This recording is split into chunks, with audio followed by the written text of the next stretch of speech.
Hi students, let's continue further the story Ishwaran the storyteller.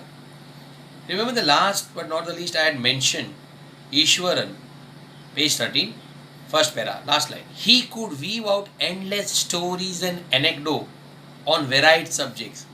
What was anecdote? Short, witty, on variety of subjects. Second paragraph, page number 13. Let's continue.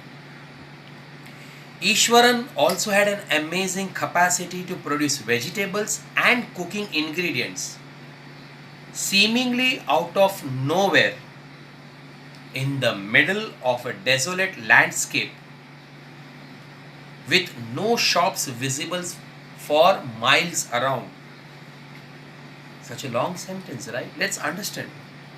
Here, R.K. Lakshman wants to say Ishwaran had a very unique ability where Mahendra went to remote parts of India to set up a factory site or an industry setup. Ishwaran was the cook and helping hand of Mahendra followed him there. But at places where human beings are not available or very less population is there, how can you expect the place like a market and availability of basic needs of day-to-day life? But Ishwaran somehow would manage all the vegetables and ingredients required to prepare the tasty food. How he did it, God knows, but he did it for Mahendra.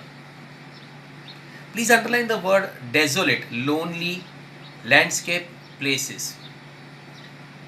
He would miraculously conjure up the most delicious food.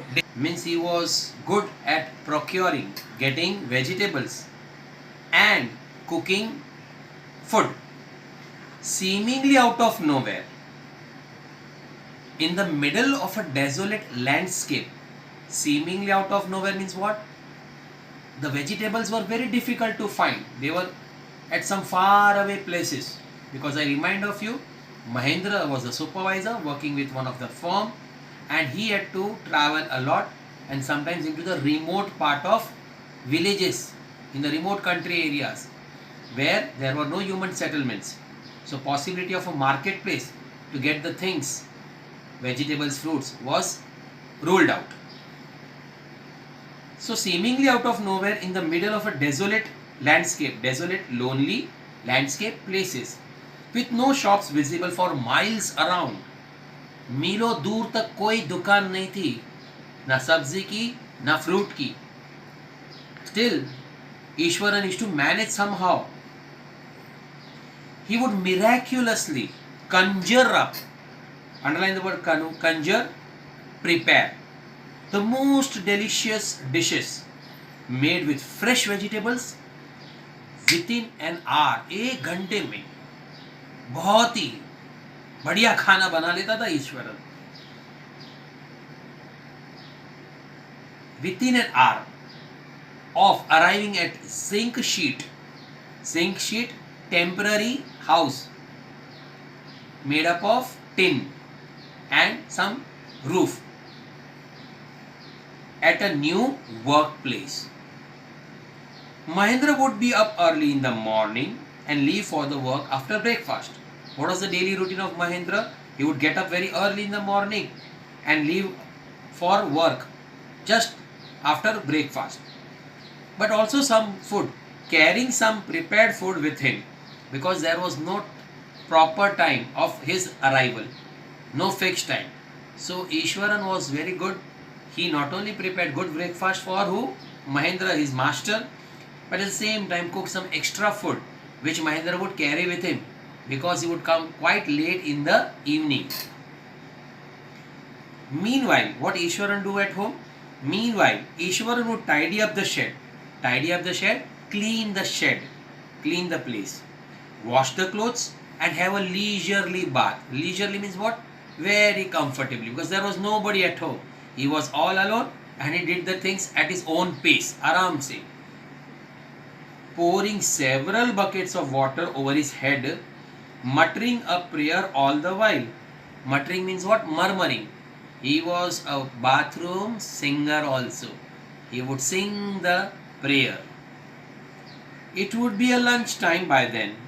After eating, he would read for a while before dozing off, before sleeping, going for sleep. The book was usually some popular Tamil thriller. Now, what sorts of book he used to read? Tamil thriller novels, running to hundreds of pages. So, no ordinary thin story book, students. It would be a novel, quite bulky, and Tamil was the language, vernacular language, in which Ishwan was quite well versed. So, he used to read Tamil novels, thriller novels. Remember, thriller novels. Its imaginative descriptions and narrative flourishes would hold Ishwaran in thrall. Thrall means what? In captivity. When Ishwaran was quite, caught in the imaginary world after reading such thriller novels. He would go into a different state of mind. He would start imagining as if he himself is the hero of the story and would go in the Tamil novels. His own descriptions were greatly influenced by the Tamil authors that he read. When he was narrating even the smallest of incidents, he would try to work in suspense and a surprise ending into the account. Because of reading a lot of Tamil thriller novel, students, he had developed a unique ability that when he used to tell story to Mahendra, his storytelling was also of the thriller tone, thriller style, in which he would purposely add a tinge of what? Surprise and horror. For example, instead of saying that he had come across an uprooted tree on the highway, he would say, with eyebrows suitably arched. Suitably arched means what? He would keep the eyebrows curved, and hands held out of a dramatic gesture. Gesture is action. And how would he say? The road was deserted and I was all alone. Suddenly, I spotted something that looked like an enormous bushy beast lying sprawled, spread across the road. I was half inclined to turn and go back, but as I came closer, I saw that it was a fallen tree with dry branches spread out.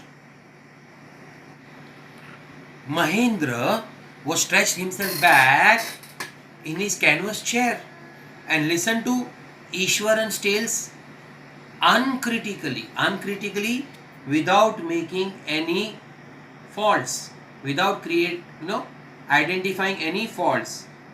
He believed in whatever Ishwaran said. That means Ishwaran was too good.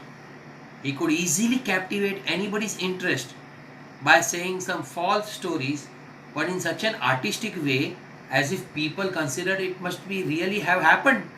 He was such an amazing storyteller.